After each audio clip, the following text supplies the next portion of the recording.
Hey, Mr. Pond Boss, tell me how. Hey, Mr. Pond Boss, let's do it now. Hey, Mr. Pond Boss, you're the one that makes fishing so much fun. Well, I woke up this morning and I headed for my pond. Meet Mr. Pond Boss, yeah, we're gonna chase the sun. Fired up. Hello everybody, Bob Lusk here, the Pond Boss. Welcome aboard tonight for this 1 hour broadcast. Tonight we're going to talk about baitfish, the different baitfish. Before we get into that though, and I've already had a couple of questions, I wanted to take a minute and say thank you to our two big sponsors right now of this broadcast. Texas Hunter Feeders, based in San Antonio, Texas. They make absolutely some of the best feeders on the market. That's the ones we use at Bob Lusk Outdoors. Purina Mills. I've been working with Purina Mills since 1995. Holy cow, that's 23 years ago.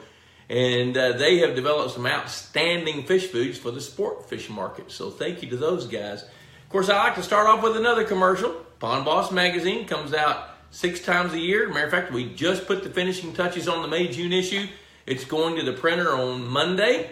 And it will soon be in mailboxes. If you haven't subscribed yet, please do that. Pondboss.com.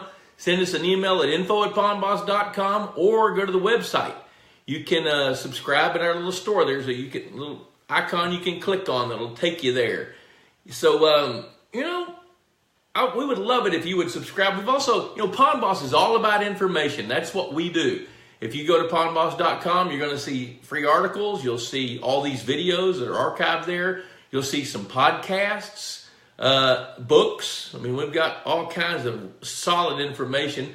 This is a book about how to buy land, but how to build a pond and how to take care of a pond once you built it.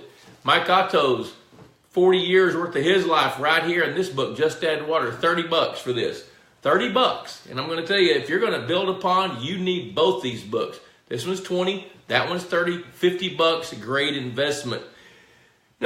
As we get ready to tackle tonight's topic, I want to see if I can get us up live here so I can see it as well. I can answer your questions a lot better if I can see it on my laptop.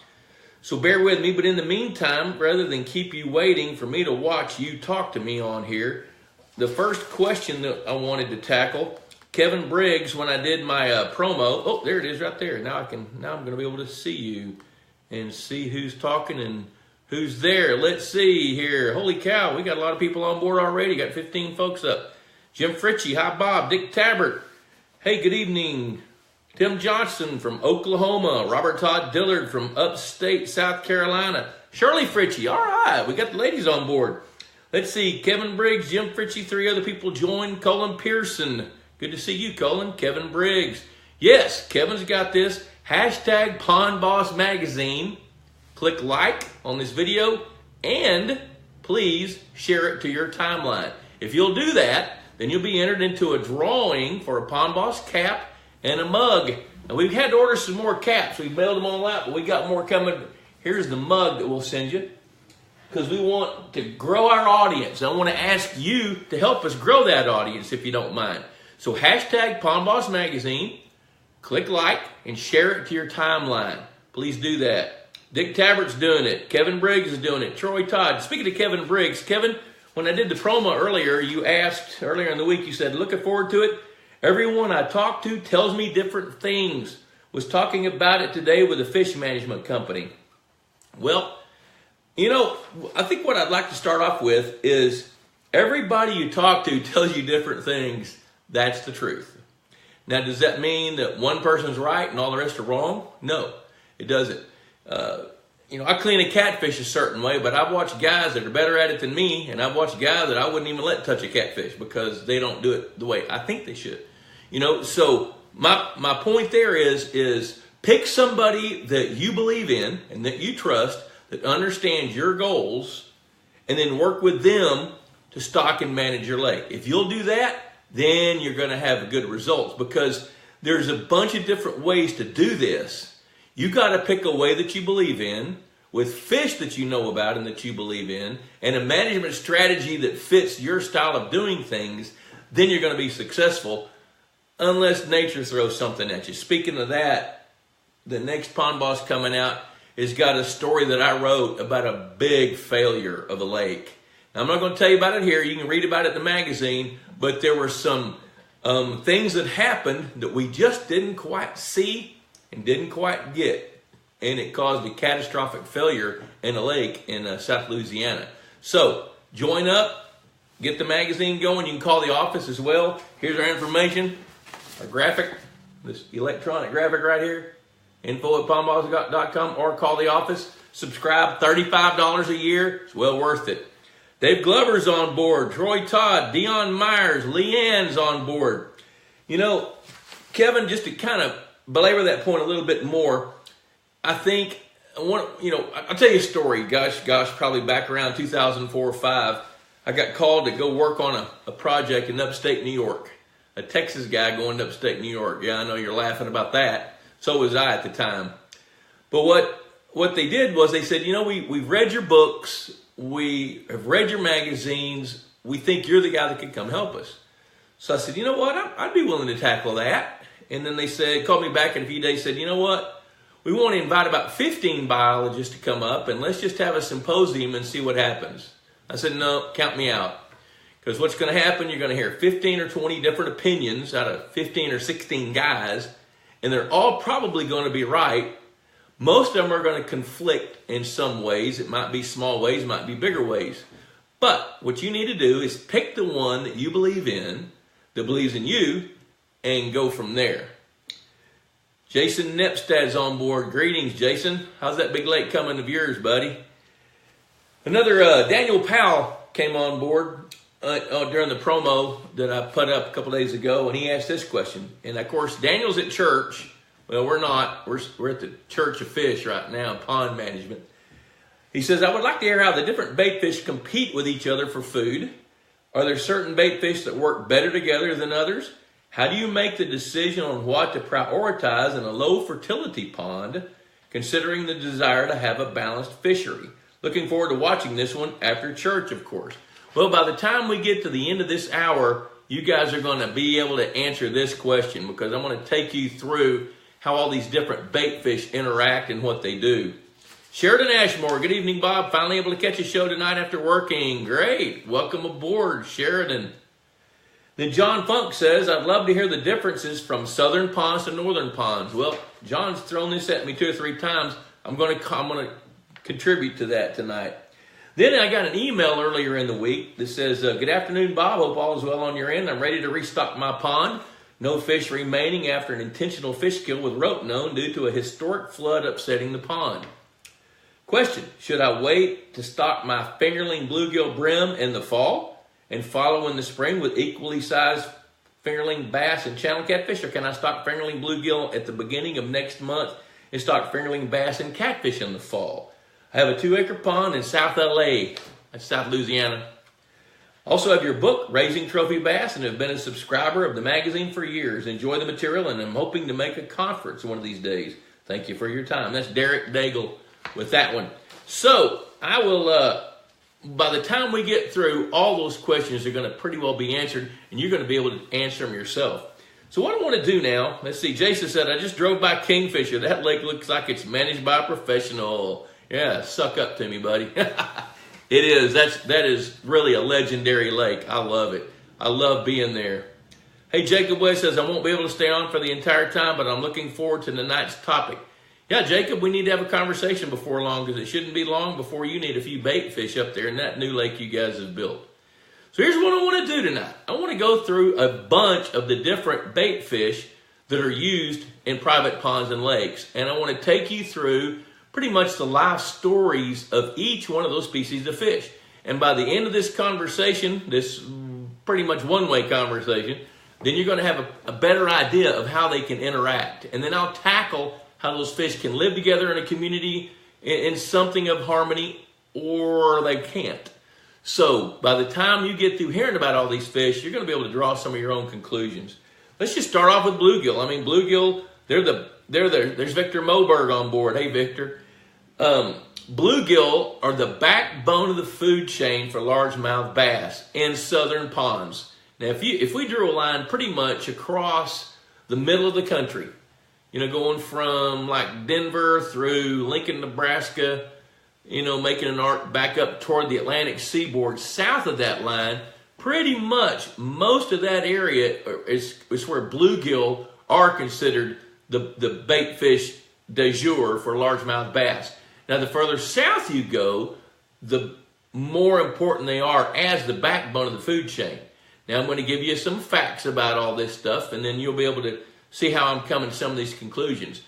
Bluegill sunfish start to reproduce when the water temperature hits the low 60s, and they go until the water hits the low 60s. So they pretty much have a running spawn, pretty much based on food on the temperature, not so much photo period as much as temperature. If like in Texas, we get a few bluebird days in February, bluegill are spawning. Now, that isn't going to happen in Sioux City, Iowa. It's not going to happen in Philadelphia, Pennsylvania. But what's going to happen when that temperature gets above the low 60s, they're going to start to reproduce. Dick Tabbert says, I buy 20 to 25 pounds of fathead minnows every year, mostly for the perch. Okay, we'll tackle that here in a little bit. I'll address that. I'll talk about fathead minnows, then you'll see where I'm going with that. But bluegill, with a running spawn, like in Texas, for example, Louisiana, the southern states, they're going to start spawning at least by the middle of March and not be finished until the latter part of October. So when you've got that many fish spawning over and over and over, producing that much food for largemouth bass, for example, the bass have plenty of food where they can grow really, really quickly. Now, where it changes is when reproduction changes. One of the things I figured out in upstate New York with bluegill is they spawned once and they had 75 days worth of growing season. So they had no choice but to grow fast, and they would outgrow the bass's ability to eat them. If they didn't get eaten early, they would outgrow the bass really, really quick. In that case, then we end up with a whole bunch of little bitty stunted bluegill, that can't get eaten by bass, and pretty soon in northern ponds, bluegill are overcrowded. Now, to tell you a few things about bluegill that are very interesting is they're predator fish. Nobody thinks about that, but they are. Limited by their mouth size. A bluegill this big, 7-8 inches long, a pencil eraser barely fits in that bluegill's mouth. So what it eats has got to be small. Now, the good thing about bluegill is they come to fish food. They'll eat fish food really, really, really well. The bluegill also, they're going to eat insects. They're going to eat tiny, newly hatched fish. They're going to eat, they're going to graze periphyton off of aquatic plants. They'll nibble on plants, but that's not really what they like to eat the most. So if you understand the lifestyles of bluegill, plus the bluegills congregate, they similar sized fish. They like to get up in dense cover. They're in the littoral zone, which basically means water that's shallow around the edges. That's where they're going to be. That's where bluegill like to be. Another popular type of bait fish are red ear sunfish. Red ear sunfish in the south are called shellcrackers. Now, shellcrackers have these two little bony pads in the back of their throats. So they eat snails and crustaceans. They eat little crunchy bugs. They'll eat crawfish. And they'll crush those things, which they feed a little differently in the food chain than bluegills do. So bluegill are going to come down and eat worms. They're going to eat tiny fish, where red ear are going to focus mostly on crustaceans. And the red ear typically spawn once a year, no matter where they are. On a rare occasion, they'll spawn twice. So in the pond management world, red ear sunfish are perceived more as an insurance policy and a value-added forage fish to bolster the bluegill population. That's kind of what they work. Hey, Nick Foster from Outdoor Water Solutions. Glad you're on board, buddy. Let's see, Todd Garrison. Need to learn a little bit more about you. My tendency is to, since you don't pay for an ad, I'll probably delete your link. But if you do advertise, I don't think you advertise with us. If you do, I'm glad you're on board. We need to have a conversation because I protect my advertisers and I want to vet people. So I will email you or message you and we'll have a talk. John Funk, hey, we're talking about you here in a minute, buddy. And remember, everybody, hashtag Pond Boss Magazine. Click like on the video and share it to your timeline. That will enter you into a drawing for a Pond Boss hat and mug. You know, red ear sunfish, oh, let me back up on bluegills. Bluegills in a natural environment where they're not real overcrowded, where bass can control their numbers, will get big. As a matter of fact, some of the biggest bluegill I've ever seen in a natural environment is where a good percentage of the largemouth bass are big. Because big bass have big habits, eat big meals, and they control bluegill numbers. So only the biggest, fastest growing, most fit bluegills can thrive in that environment. And I've seen some £1.25 to £1.5 bluegill, sometimes a little bit bigger than that. Hey, there's Marla Howell, my next door neighbor. Hey, Marla, glad to see you. Tell old Willie hello.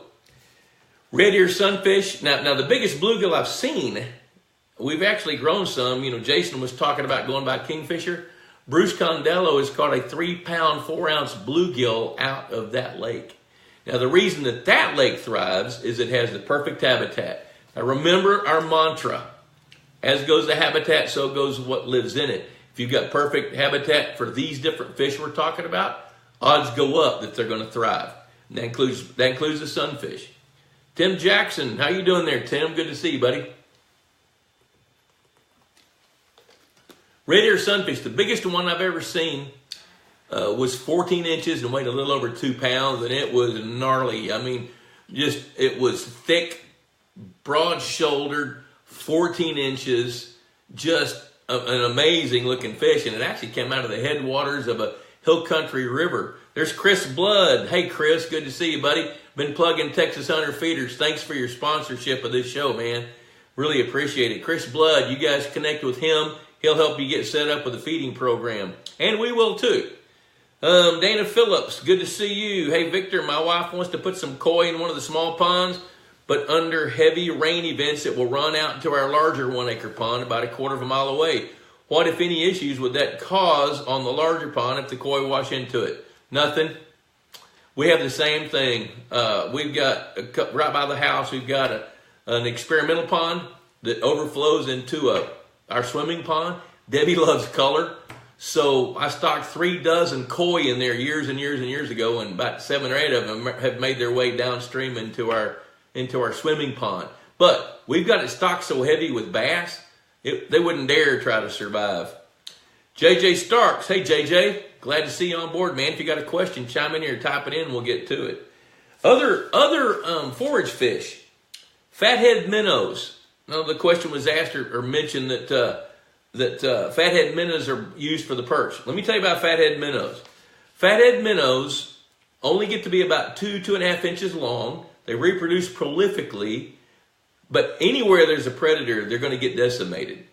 So what we typically tell people about fathead minnows is they're good to promote the first year's growth of largemouth bass in a brand new pond. So we stock fathead minnows into a brand new pond. They stick their eggs on the underneath sides of firm objects. They'll stick their eggs on rocks, wood, docks, wooden pallets, PVC pipe, if it's big enough, and a male will sit on it and work it. Let's see, there's John Mikulik from Lake Vilbig. You live on the deep end, haven't seen your brim yet. You know, with this weird weather that we've had in North Texas where the temperature is 33 degrees and then chased by 82 degrees and then 32 degrees, that's kind of weird. Hey, Paul Side, it's good to see you, man. Hanging out there with Chris Blood. Y'all are keeping some pretty fun company there.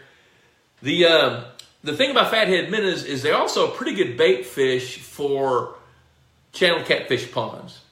Now, in the northern part of the country, I think fatheads serve a pretty good function as chum as well. Like if you're trying to manage for an ice fishing pond, I think it's a good idea 3 or 4 times a year to put a few fathead minnows in there so that especially I'm talking about before ice up, so that those fish can find that bait fish and get conditioned to eating fathead minnows. That way, when you form ice and you get ready to start catching some of those big brim or crappie or whatever, then they're conditioned to know that fathead minnows are good food. And when you're stocking them periodically, once a month, every other month, what you are, and whatever you're doing in the northern part of the country, you're going to enhance your ice fishing experience. Now, what you're not going to do is you're not going to create a population of fathead minnows. Ain't going to happen. You know, now, if you're paying $10 a pound for fathead minnows, keep in mind, here's a real important point that I preach incessantly. It takes 10 pounds of bait fish for a game fish, whether it's a yellow perch, smallmouth bass, even a bluegill, it takes 10 pounds of live food for that game fish to gain 1 pound. Now that sounds kind of weird, especially when I turn around and tell you that fish food takes about 1.5 pounds, 1.2 pounds, 1.3 pounds of fish food for a game fish or a bluegill or whatever eats the food to gain 1 pound. The difference is the 10 pounds of baitfish have got 8 or 9 pounds of water and 1 to 2 pounds of dry goodies. So it's really an apples to apples, apples to oranges comparison. With so much water in the baitfish, you know, it's a similar conversion rate, but it's going to take you 10 pounds of fathead minnows to grow 10 pounds of bluegill, which takes 10 pounds to grow a pound of bass. So you can kind of see how the food chain works there. Victor Mulberg, great. Happy wife, happy life. Absolutely right. I believe that. Jason Nepstead, Fort Bragg has a few lakes that are managed for bass, and they ban the use of live minnows. Do you know why? You bet. That's bucket biology, because if you go buy a dozen minnows and you use 3 of them and you don't catch any fish and you pour your bucket of minnows into that pond, you can completely change the ecology. That has happened in a number of public lakes. Matter of fact, I remember when I was in upstate New York, there was a shad-like fish that guys like to use for bait. Can't think of the name of it right offhand, but they put some in, some guys had some left over for bait while they were fishing for walleye, and they released them into that Finger Lakes lake. And they reproduced so prolifically that they decimated the zooplankton population, which stopped the native forage fish from thriving and ended up causing that lake to collapse, and it had golden algae, not golden algae, but blue-green algae in it for a while, and that was a problem. So taking live bait into pretty much any pond and you don't know what you're doing, you can completely change those ponds. So I encourage people not to do that. Looks like GST Brendan, Chris says, good evening, fellas. Glad you're here. Chris Blood, we're over here in Birmingham, and everybody says hello. Thanks for the great resource. Hey, Chris, tell everybody in Birmingham hello for us, too. We'd love to come over there and hang out with you guys. The next fish I want to talk about are pumpkin seeds. Pumpkin seeds are a pretty darn good fish. They are kind of like the red ear of the north. One important point, all these different fish I'm talking about tonight have different environmental requirements. Red ear sunfish thrive less in cold water than they do in warm water. It's vice versa for pumpkin seeds. They thrive much, much better in cooler water than they do in warm or hot water. And pumpkin seeds are above the Mason-Dixon line. They're one of the go-to forage fish species, especially for smallmouth bass. Now, if you understand the life histories of all these fish, then you're going to begin to understand how they can interact in the community and how they best suit a pond as a food source. So pumpkin seeds are an outstanding choice. John Funk, you're asking about how these different, let's see, what was your question? Love to hear the differences from southern ponds to northern ponds. Pumpkin seeds would not do it well at all in southern ponds, just like bluegill tend to overcrowd northern ponds. So I'd much, much rather be using pumpkin seeds as a forage fish in northern ponds and not so much bluegill there, and vice versa. Now, of course, as the climate's a little different when you get into the Midwest, you can have the best of both worlds. You can have pumpkin seeds working together with bluegills in some ponds, especially where you've got largemouth bass. And they'll work in harmony pretty well. Now, red ear and pumpkin seeds compete. However, where pumpkin seeds thrive, red ear don't. You know, pumpkin seeds also crush. They have the ability to eat snails and eat bugs and things like that. And Dave Glover says, beautiful fish too. Yeah, pumpkin seeds are stunningly beautiful. I love those things. You know, and then we got, and one thing you got to keep in mind, there are all kinds of sunfish. Every sunfish has a different lifestyle. Just for the sake of this discussion, I'm just going to stay mostly around the panfish type, because if you know it or not, largemouth bass are sunfish. Crappie are sunfish. You know, but for this purpose of talking about baitfish, I want to talk about bluegill, red ear, pumpkin seeds, green sunfish, warmouth, orange spotted sunfish, long ear sunfish. There's a big variety of sunfish, and you need to know that. And you need to know which ones you have. Hey, there's my daughter Lindsay checking in. Chris Piper, I have an existing population in a 3 1/4 acre pond. I'll get right back to that here in a minute. But the point that I want to make is that all these different species of fish have different habits. They grow to different sizes, like a long-ear sunfish. If there's one as big as my hand, I've never seen it. You know, now I think those are stunningly beautiful fish. I think red breast sunfish in the east, oh my gosh. Those are the most colorful, beautiful, orange-bellied fish that you'll ever see. They're gorgeous fish. Now, one thing you can judge about sunfish is look at the size of their mouth. A warmouth, a full-grown warmouth, that big around. Bluegill, that big around. Red ear, a little bit bigger. Green sunfish, smaller than a warmouth. So the bigger the mouth of that fish, the more of a predator it is in that environment.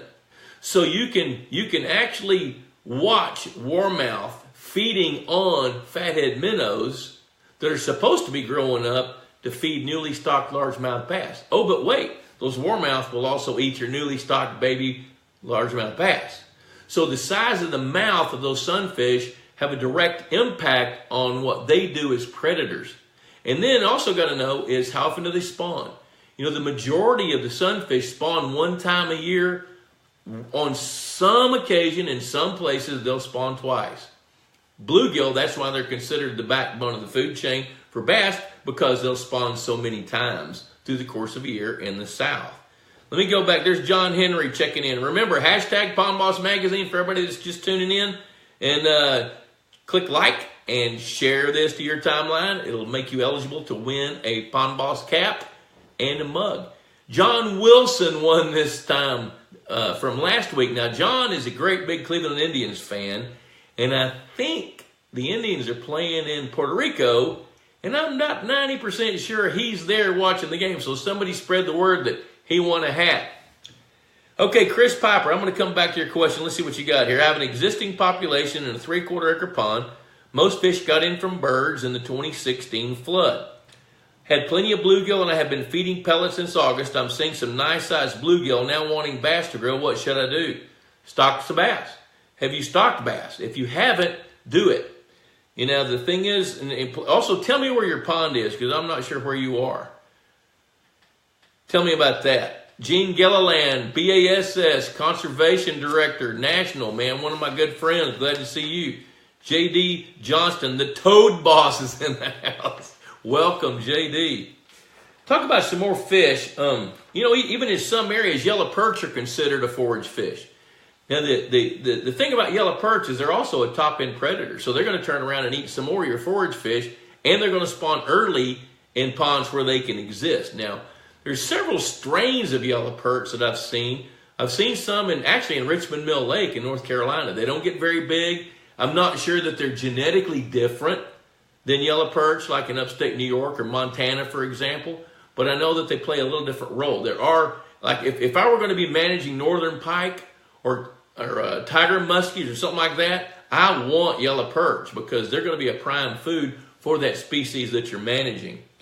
Some of the others, let's see, Scott William Smith on board. Let's see, you know, golden shiners, that's a pretty common question that I get from people that want to think about stocking forage fish. Let's see, Chris Piper says, I'm in South Louisiana, I had a small bass, but I put 1 to 3 pound bass in it so far, about 30 or so that I've stocked. Well, let me go back to your question. 3/4 acre pond, don't put any more bass in it. You got enough. What's probably going to happen, you got to pay close attention to, is bass becoming overcrowded. Because if you build a food chain, and remember what I said earlier, 10 pounds of bait fish is what it takes to grow 1 pound of bass. So if you've got 30 pounds of bass, or 30, let's see, you've got 30 bass, 1 to 3 pounds. So you may have as many as 75 pounds of bass. You're overstocked at that point. And when you've got big bass, they have big habits. Plus, when you take adult bass and you move them from point A where they thrive to point B where you want them to thrive, some of them aren't going to make the cut. Even if you've got prime habitat with a full plate of food for them to chow down on, doesn't mean that they're going to thrive really, really well. Some percentage of those fish will. Now, you've got a better chance of young of the year fish to grow up and thrive in that 3/4 acre pond. But here's what you need to do. Keep feeding those bluegill, weigh and measure your bass, and since you have 30 of them, I would tag them. Get a tagging gun with Floyd tags and monitor their growth rates. And do that and come back and catch those fish again and again if you can. and monitor their growth rates. And if they're not gaining weight on a regular basis, pull them out because they didn't work. If they are gaining weight, leave them in. But keep your bluegill rolling. And I'd also stock threadfin shad in that pond. You should be able to get those in South Louisiana. So I want to talk about some more of these fish. Golden shiners, that's a pretty popular choice because they're easy to get. Now, golden shiners are notorious nest raiders. They're quick. They have a really tiny mouth. They love to come in and eat eggs, little bitty bait fish. As a matter of fact, I remember as a kid, I could catch 6 and 7 inch golden shiners on a brim hook with a piece of red wiggler on it. And didn't know what I was catching till I got a little older and saw, there's Eli Bridges, my cousin's guy, second cousin. He's my second cousin. Chris Piper, okay, thanks, boss. Yep, you bet. Kevin Briggs, love the tagging. Yeah, tagging is a good idea for you, Chris. That would be a good idea for you. But golden shiners, here's a story on them. They spawn once a year. They stick their eggs around the perimeter of a pond on grass. So if you've got bushy pondweed or if you've got some other kind of a grassy substrate, that's what golden shiners need to lay their eggs. But they're notorious as well for laying eggs in other nests. So if you want golden shiners, go get some square bales of some kind of straw. I like coastal Bermuda because it's fine leaves. And just break those bales up, put them around the edge of the pond, and shiners will spawn on that. Now, the thing is, shiners are going to outcompete fathead minnows. Shiners are quick. They run in similar sizes in schools. And so they can escape being preyed upon by bats, which means some of them will survive long enough that they can establish a population. Now keep in mind, here's another little bitty tidbit that most people don't know about, is golden shiners, for the most part, have an ovarian parasite that means by their second and third years that their egg production plummets. They don't have nearly as many eggs, so they're not as effective as the prey fish as they get older. You know, so it's real important that we keep having young of the year survive in golden shiners for them to work. So keep that in mind. Threadfin shad. Threadfin shad are one of my favorite fish. Of course, when the catch-22 with them is when the water temperature drops below 42, they die. So there's areas in this country where they cannot live. I mean, where we are, 3 winters out of 5, they'll make it. But there's 2 of those winters that they won't. You know, in this past winter, we had a week-long cold snap where the water temperatures dropped into the 30s and killed threadfin shad all over the place in small ponds. So keep that in mind. Now, while that seems like it's devastating, it's really not, because they're not that expensive to buy and they're so prolific that they can replenish. Now, here's what threadfin shad do. They don't get any bigger than 7 inches. They're filter feeders. They love to swim through the water. They live in the open part of a pond, and they'll filter their food out of the water. So they're plankton eaters, algae eaters and plankton eaters. So that's a good thing. Now, gizzard shad, on the other hand, the reason they call them gizzard shad is they have a gizzard. So when a gizzard shad is first hatched, now what will happen is the threadfin shad have a rolling spawn. They keep going all summer long. Then the babies start having babies when they're 60 to 120 days old, depending on the temperature or where you are. Then they'll start having babies. So their numbers, they're not quite exponential, but they can get close to that. Now, since the threadfin shad stay out in the middle of a lake or a pond, they're attracting fish from the littoral zone where bass like to stay out into open water to feed. So it's mostly attracting the 10 to 12 inch largemouth bass because these little shad are much bigger than that. And threadfin shad get to be 5, 6, 7 inches long tops. And their average lifespan is only 2 years. Gizzard shad, on the other hand, I've seen some in excess of 2 pounds. You know, where they'll be 18 inches long. Now, gizzard shad, when they're first hatched, what'll happen, gizzard shad spawn once a year, and they may dump 500,000 eggs and swim off and wish those eggs luck. Some of them hatch. When they do, they're filter feeders, just like threadfin shad are early on. But as they get bigger, their whole world changes. They begin to change their feeding habits. By the time they're 6 inches long, they're mixing their time up in shallow water, grazing and filtering. But by the time they're 10 or 11 inches long, they're pretty much bottom feeding, filtering things off the mud, you know, feeding on bugs and detritus, whatever they can. And they have a gizzard so it can crush it. And once they're 10 or 12 inches long and bigger, that's where they're going to be. I've actually seen ponds become muddy because of so much shallow water and gizzard shad. Now, the times I use gizzard shad, I'll use those, but I only use those in trophy bass lakes. I talked about that last week, so you can go back and review that if you'd like, because we're going to run out of time here in a little bit. Let's see here. Kevin Briggs says, Dick Tabbert says, where do we get info on fish tagging? If you will, tell you what, go to the Pond Boss Resource Guide page and see there. But what I'm going to tell you is you can also Google Floy, F-L-O-Y, tags, and they're online, and you can find some of those. They're numbered tags. They're easy to put in. I've heard a few complaints that some people tell me that some of the fish they tag that the fish can get infected in that spot. But once you get the knack down for how you tag a fish, there's not a lot of risk of that. Gizzard shad, since they grow so big so fast, they're not a good forage fish unless you have a mature bass population. Then they're an excellent forage fish. So here what I'm trying to do here is I want you to tie in how all these different fish behave so you can understand how they work together. Let's see here. Chris Piper says, Kevin Briggs says, I bought the Floyd tags and gun and asked Pond Boss questions and online videos. Good. That's a good call. Chris Piper, one more thing is I'm seeing fingerling bass, 4 to 10 bass, all different sizes. I'm definitely worried about it being overstocked. I was told I should kill it off to restart the process. I wouldn't kill it off. It's 3/4 of an acre. You can go out there and if you start weighing and measuring some of your bass, then it won't take you long to see if your bass are actually crowded and the food chain's starting to decline. When you're feeding the fish, if you've got good activity to the feeder, you've got a potentially really good food chain. And if you see your bass are beginning to drop in size, cull them. You only stock 30 of the big ones. You can take out 15 and make a difference.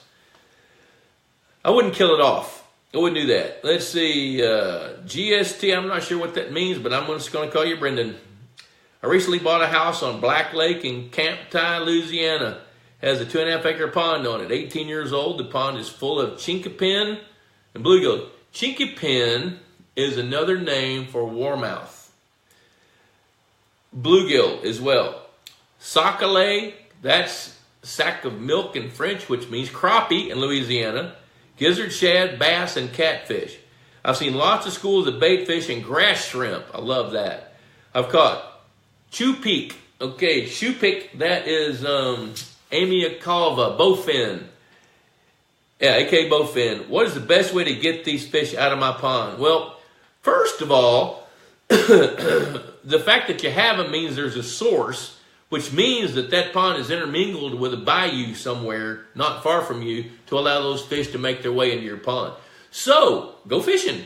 You know, chupik, bowfin, they're predator fish just like a bass. The chances of them being numerous in your pond is really, really low. I think the ones that are probably the biggest issue for you would be to cull some of those sac-a-lait. Take some of those crappie out of that pond. It's too small for crappie. Let's see. Dave Glover, would aerators affect gizzard, shad, detritivory?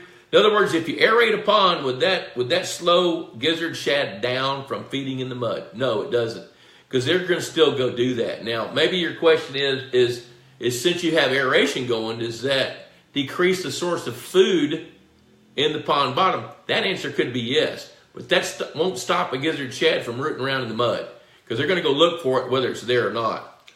Dave Glover also. Now, Dave Glover is a PhD fisheries biologist. He's coming on almost every week now. He says T-bar anchor tags. So you can check that out and see what he's talking about. All right, Gulf State. Oh, okay, Gulf State taxidermy. Brendan is a taxidermist. One of my favorite stories is trying to remember the town. I was going to go stock a lake down east of Hammond, Louisiana. I can't remember the town, but I came into the town and pulled up to a traffic light. And on the right, there was a cemetery. On the left, there was a cemetery. Other side of the street of the intersection was all cemeteries. On the corner was a taxidermy shop. And I thought, oh my gosh, not only do they not bury people here in Louisiana, when they run out of space, they start stuffing them. So I figured maybe that's what was going on. Chris Piper, awesome. Exactly what I wanted to know. Dave Glover, exactly. Perfect. All right. Appreciate the interaction. Let's keep going on some of these other fish. the ones that I'm talking about right now are all the basic ones. And so when you understand how bluegills work in your part of the country, how red ear work, how the different sunfish work, then you can begin to see how they interact. Okay, so most of the sunfish species we're talking about tonight, they like that shallow, woody, grassy areas.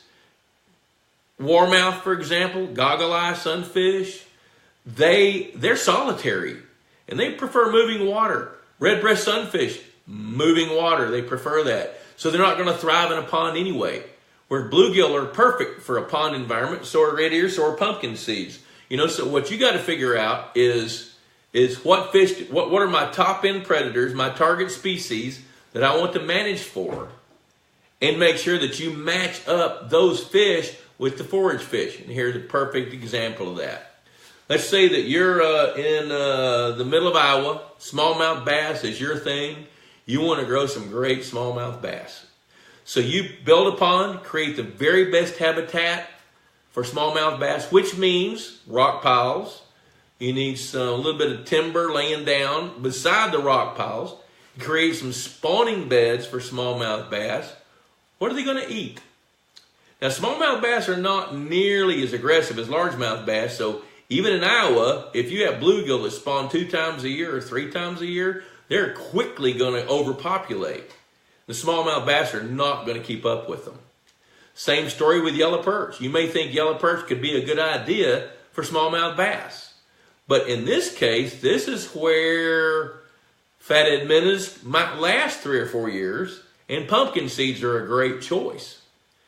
So that's how you start matching all these different fish up. Take another example. Let's say we decide we want to grow double-digit largemouth bass in the panhandle of Florida. You're going to have as many baitfish as you can get, filling all the niches you can fill, in order just to keep up with how heavy predator fish those are. So picking the right forage fish to match up with your target species is a big, big deal. There's a bunch of other fish. I remember when I first started analyzing Richmond Mill Lake there in Laurinburg, North Carolina, I came across these cool little sunfish. They're called black-banded sunfish. They look like little angelfish like you see in the pet stores sometimes. Really cool, a little fatter than an angelfish. Fins aren't quite as tall, but they were stunningly beautiful. So I started researching those, and they don't get any bigger than a dime. And they're living kind of in a micro environment, thriving in that little environment in that lake in 5 or 6 different places. I found grass shrimp growing up in some grasses. That lake is unique in that it's got some shallow water grasses that grow up and then become buoyant, and then they float, turn into floating islands essentially, with a root mass hanging down. And it's almost like that they're growing in peat moss, and they float along, and then they'll wedge somewhere, and you can get there. I can get there with a dip net and dip under them, catch grass shrimp. I can catch dragonfly larvae, mayfly nymphs, things like that. A thriving food chain that's feeding some of these other species of fish, as well as the fish that we're targeting.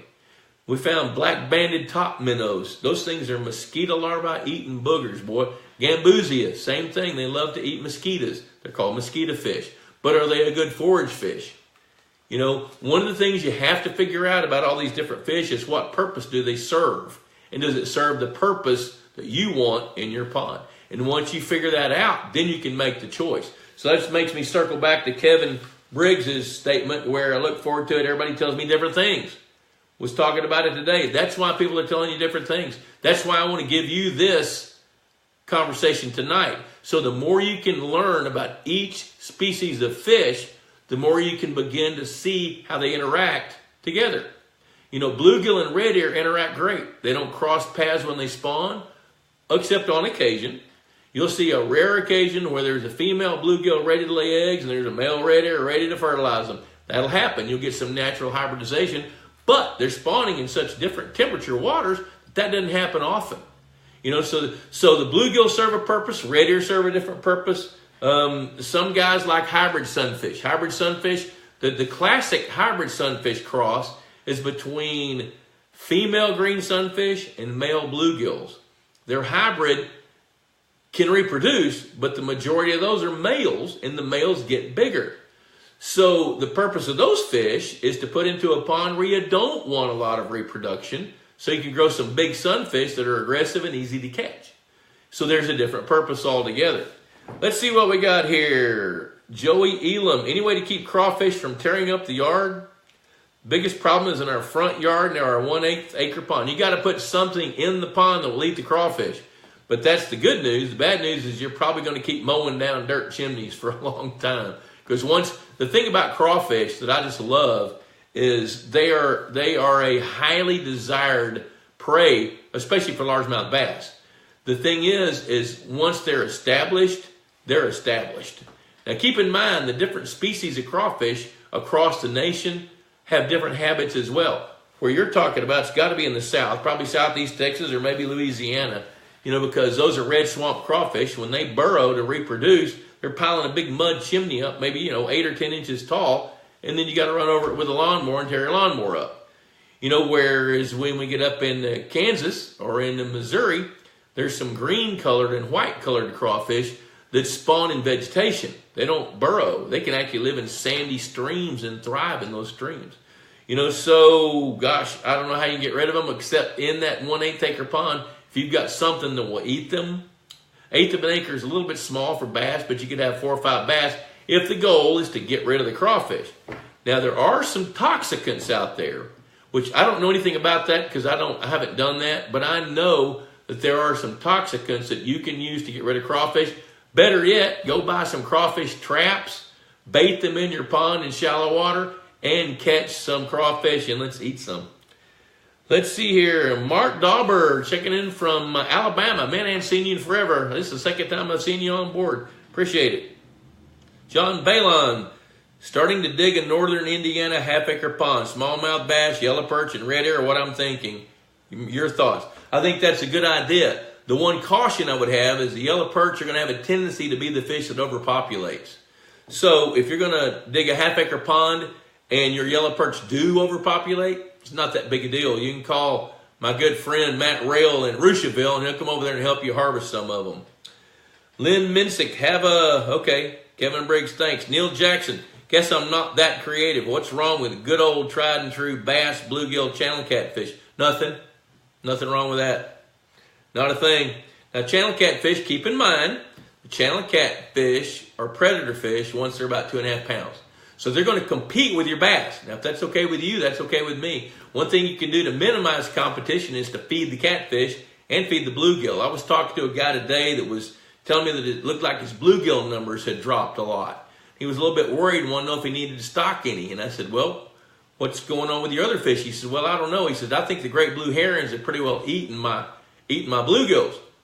So I said, well, are you feeding them? He says, oh yeah. He says, but the channel cat outcompete them at the feeder.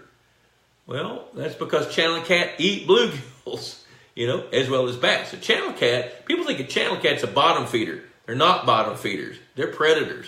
Now, they like to be nocturnal. They don't like the sun, which moves them down deeper in the water column. But that doesn't mean that they're going to sit down there and root around the mud. Why would they let the gizzard shad root in the mud and then go eat a gizzard shad?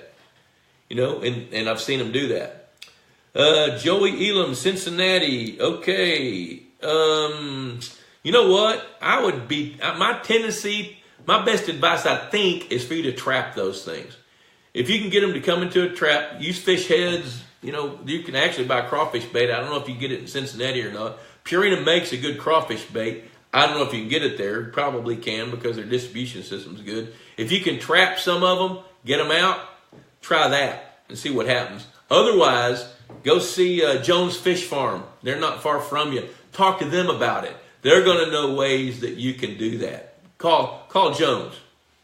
Talk to Adam over there. Let's see here. John Balin, thanks, Bob. Love these Wednesday sessions. So do I. It's pretty fun. What are the questions you guys got? Throw something at me here. I guess Dave Glover knows Neil Jackson. I'll have to make that connection. Let me see here. What else do I have here? What other fish? You know what? Let's go back to Daniel Powell. Before I do that, I'm going to go back to John Funk. Love to hear the differences from southern ponds to northern ponds. There's a number of things that are real important. Different species of fish have different growing seasons. And those seasons vary north to south. So if you can understand the species of fish that work better in your climate and have a better growing season, you can put those fish to work for you. So understanding, John Funk, what goes on in your northern waters, which means pumpkin seeds, yellow perch, smallmouth bass, walleye. It also means northern pike, muskies, tiger muskies. Those fish, if you can understand the pecking order of those fish, you have apex predators, the ones with the teeth, those are apex predators. They're going to eat whatever they can get in their mouths and swallow. So if you're managing, let's go back to the one that was talking about using yellow perch. I think that's a great idea. One of the choices I would use in Indiana, if I see my yellow perch beginning to get out of hand, I think I'd be looking at putting 3 or 4 tiger muskies in there to help control the numbers of the fish that the smallmouth can't control. Now, of course, the question is going to pop up is, won't they eat my smallmouth bass? At some point they will, but you can sure catch a 35-inch tiger muskie and get it out. But in Indiana, you're going to get reproduction from your smallmouth bass. So it's kind of a juggling act. What you're going to do is you're going to manage your predators and your prey. And the more you know about these individual species of fish, the smarter decisions you can make on whether to use them or not and how to use them in your pond management. Let's see here. Joe Elam may have a few bass in that pond. Yeah, add some more bass and buy a couple of crawfish traps. See what happens there. Joe Elam, been to Jones's. Yeah, call Jones. Talk to them. They're good people. Let's see. Neil Jackson, good point on the catfish. Hungry fish eat where there is food. Yes, they do. Jack Hamilton, hey Bob. Hey Zach Peterson, how you doing, man? I hadn't seen you in a while. Chris Piper, bluegill are very hard to catch now because they're so used to the feed. Any ideas?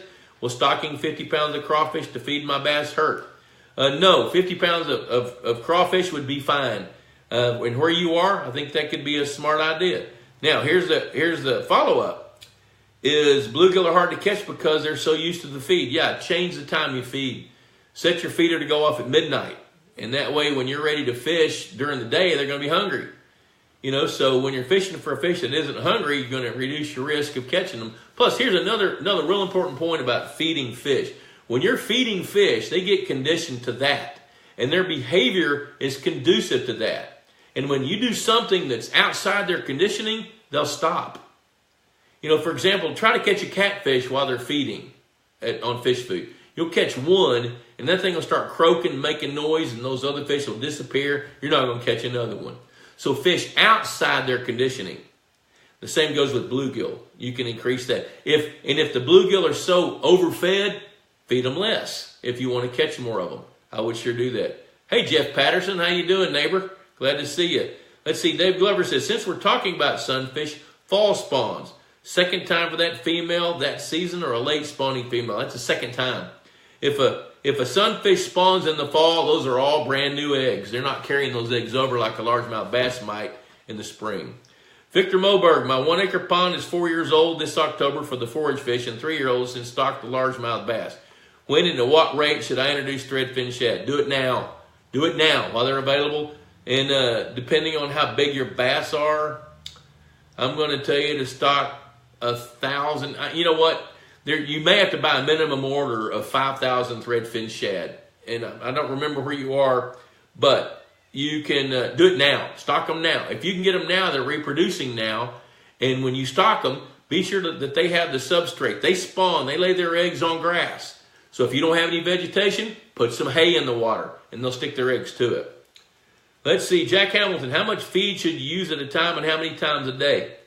Well, Jack, it kind of depends on what you're feeding and why. There's not many places that I recommend more than 3 feedings a day. And the reason I do that for 3 feedings a day is to get more uniform growth across the entire population of fish. If you feed 1 time a day, the feed hogs are going to get that feed. Now, if you feed 2 times a day, chances are that you're going to distribute that feed among more fish and get better, more uniform growth rates. And if you feed them 3 times a day, you're pretty well going to ensure that. Now, how much food is too much? Or how much should you use at a time? Feed them what they'll clean up within about 4 or 5 minutes. If they won't clean it up within 4 or 5 minutes, that's too much. If they clean it up in 10 seconds, it's not enough. Bump it up a notch.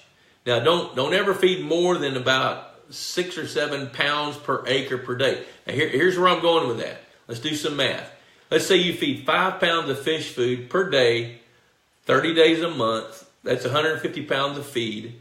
And you've grown about 120 pounds of fish.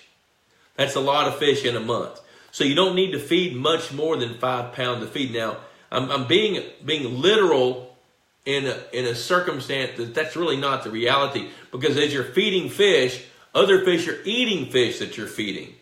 So it's not really apples to apples, but the theory matches up with the practice. So don't feed more than about 5 pounds per acre per day. That's plenty. Paul Alexander, howdy boss. Victor Moberg, Central Texas. Yeah, you need to be getting Threadfin shad right now. And if you don't have a source, email me at info@pondboss.com and we'll find somebody that can help you get some. You just have to help me review what you got. You know what? We're almost out of time. Holy cow, I wasn't sure we could fill an hour talking about Baitfish. Pond Boss Magazine, $35 a year. Well worth it. My wife is hanging out in South Dakota with one of her dear friends right now, and I guarantee you where they are right now, they're going to spend more than $35 on cocktails and dinner. So this is a good investment if you have a pond. Info@pondboss.com or go to the website at pondboss.com and you can subscribe to the magazine there or call the office. Subscribe there. I want to thank you for joining us tonight. And if you've got questions or any follow-up, throw it at me. And we'll see if we can answer those questions. So, appreciate it. Oh, Robert, hey, we're just about to sign out, buddy. You're going to have to rewind. Glad you're here. Nick Foster, thank you very much. Kevin Briggs, thanks a lot. Dick Tabbert, found that a morning and evening feed work. We'll never have the fish come to an afternoon feed. Maybe high sun, maybe so, maybe no. Brendan, thank you for saying the words. Victor, thank you. And adios, you guys. We will see you next Wednesday. Tell your friends about us. Thanks.